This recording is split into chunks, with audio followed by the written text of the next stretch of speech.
You got two guys that are fixing to run a race, all right? And one of them sits down and eats a huge pasta dinner with a bunch of French bread. And he pulls on his Danner hunting boots. Um,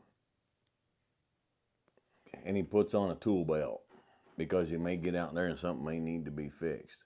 And he puts on a backpack with snacks.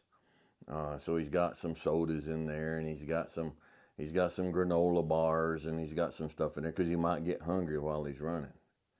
Now, if these two start out at the same basic speed and athleticism and skill level, it don't take a genius to figure out who's going to win that race. The one that's going to win the race is the one who trimmed all the excess and the unnecessary off before he took off running. And a lot of times you're not winning life's race, and it's not because you don't have a lot of the muscles necessary, because that runner with the backpack had the same muscles as the runner who was just wearing a pair of shorts and a tank top. They got the same muscles, but the one ain't going to win. And you can have all the muscles. You can watch all of the motivational talk and say you need to do this, you need to do that, you need to do this, and you can read the books and the philosophers, and you can gain all this, studying all this. But if you don't trim the fat out of your life, you still ain't going to win the race.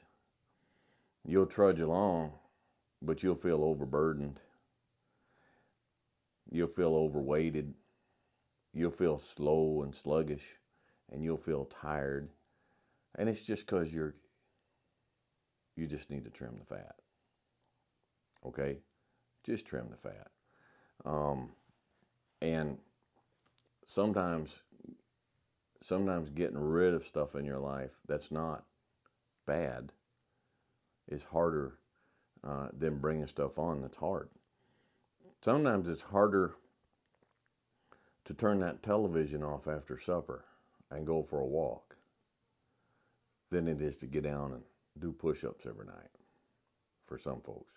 Sometimes it's harder to turn that phone off and pull it out, put it in a drawer, close the drawer, and go out and play with the kids than it is to go for a run. Sometimes trimming the fat is harder than picking up the weight, because there's glory in picking up heavy weight. Wow, did you see how much he can pick up? Did you see how much he can lift? Did you see how strong he is? Yeah. But you see how fat he is? You see how out of breath he is walking across the gym? Did you see his obituary in the newspaper at 47 years old? Balance. Find the balance. Build the muscle, but trim the fat.